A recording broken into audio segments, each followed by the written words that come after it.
Well, my daughter's going to come and join me on stage now, and she and I are going to talk about her experience and our experience.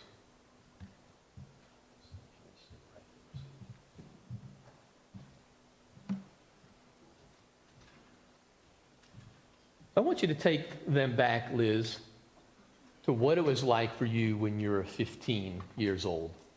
Well, when I was 15, I just started high school. I really didn't have a whole lot of close friends. I was bullied a bit.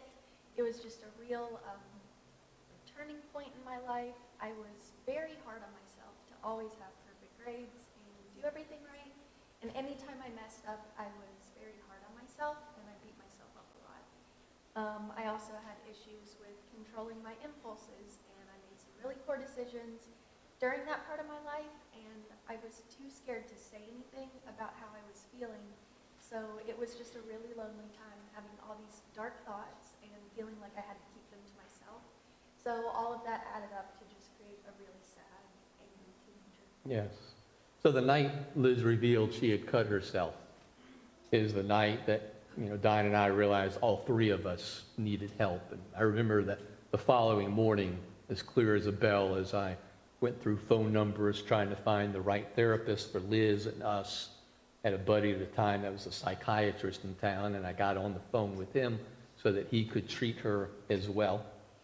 Now, about 11 months after that incident, Liz did attempt to end her life and spent 9 days in a treatment facility in Charleston. And for her, it was maybe one of the lowest moments. She did not want to be there. And for Diane and I, it was one of the lowest moments as we drove back and forth to Charleston each day to see her. I don't think we did a drive without crying either on the way or on the way back. So I want you to tell them about your journey to recovery. Thank you, Cody. Yeah, so going to that treatment center was not a great experience, but if anything, it was a wake-up call for me. And it did sort of tell me that I never wanted to go back there. And so for that short period of time, that was enough to keep me going, and enough to keep me going long enough to realize that I wanted to keep going for myself and for my family and my friends. And because I had that drive to keep going, I was able to get into therapy. And I think therapy is absolutely one of the biggest things that helped me. My first therapist was not the right one for me, but the second one I found I really liked. And you just have to remember that as long as you're willing to put in the effort to find a therapist that you like, you'll find one and you can get that help. My second therapist learned what worked best for me, and she would actually give me worksheets and homework that I would take home and do and bring back to her. And it helped me work through my feelings, and we would work through that in our next sessions. And she would give me a challenge each week, and that really helped me change my perspective and actually make a change in my life. So your psychiatrist treated you for the physiological aspects of your depression and anxiety. And I know you've met people that believe taking medication is a sign of weakness. So what would you say to people who feel that way? Well, when people would say that, it used to really bother me. I would take personal offense to that because I felt like they were calling me weak.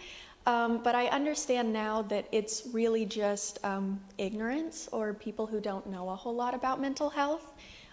Issues like depression and anxiety are caused by a chemical deficiency in your brain. That's not something that you can necessarily pray away. I'm not saying I don't think that God could perform a miracle, but sometimes you do need that extra help. And it's absolutely possible to be a good Christian who prays and relies on God, who still needs to take medicine. All that medication just means that your brain needs some extra help, and it doesn't mean that you're a worse person for it. And we are lucky enough to be living in a time where we have access to these kinds of medications, and there's a lot of research out there. So you have a lot of options. And when I finally did find that medication that worked well for me, it felt like that missing puzzle piece in my brain just finally was there, and I felt normal again. So Liz is 22 now. I was wondering, what would your 22-year-old self tell your 15-year-old self at that time? I think I would tell myself at 15 years old that it does get better, as cliche as that does sound. Time and patience with myself was really important when I first started getting help.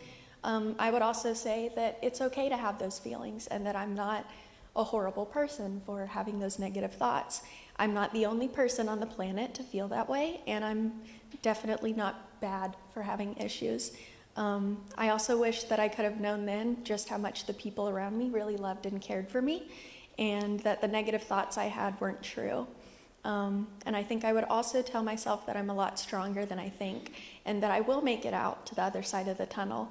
I think that if my 15-year-old self saw me now, she would be very encouraged. And I would also tell her that even if she felt like there was absolutely no one else, that God still loved her, and that was at least one person. Mm-hmm. So one thing you'd advise parents to do when their teenager is struggling is to listen. Listen, don't dismiss a teenager's feelings or thoughts. Listen and act upon them. But what would you tell our teenagers who might be struggling with some type of sadness, depression, or anxiety? The main thing I would say is that even if you don't realize it, your family and your friends are there for you. They absolutely are. Even when your brain tricks you into thinking that you're alone, there are people who are there to support you. At my lowest points, I truly thought that no one cared about me, but I learned that those important people in your life are your support system, and they would much rather listen to you and listen to you talk about your problems than have you suffer in silence for a long time. I would also say to remember to be kind to yourself, that sometimes that voice in your head can be really mean. And sometimes all you have to do is just tell it, stop that, you're wrong, I'm not horrible, I'm a good person. You need to be patient with yourself and kind to yourself, even when you feel like you don't deserve it, because you do, especially from yourself. A way to think of it that helped me was if I wouldn't say these things to my 5-year-old self, I'm not going to say them to myself now, because that inner child is still in me, and I can either hurt her or help her. And I would just say that you need to be patient with yourself more than anything, and just remember that you're learning how to navigate a very difficult part of your life, and you're learning how to handle those thoughts and feelings. So finally, you're 22, you're a senior at Anderson University, finishing up school this year. You interned at a company in Greenville that loved you so much they wanted to keep you on part-time while you finish school and want to hire you. After you graduate, you've got this really cool boyfriend. I've never been able to say that about any of our other boyfriends before this one. Just close up and tell everybody how you're doing today. I'm doing really great today. I still use the coping mechanisms that I learned from my therapist 5 or 6 years ago, just about every week. I'm still taking the same medication that I've always taken. I probably will continue to take it for the rest of my life, but that's fine. I'm just one of those people who needs to take medicine. It just means your brain works differently.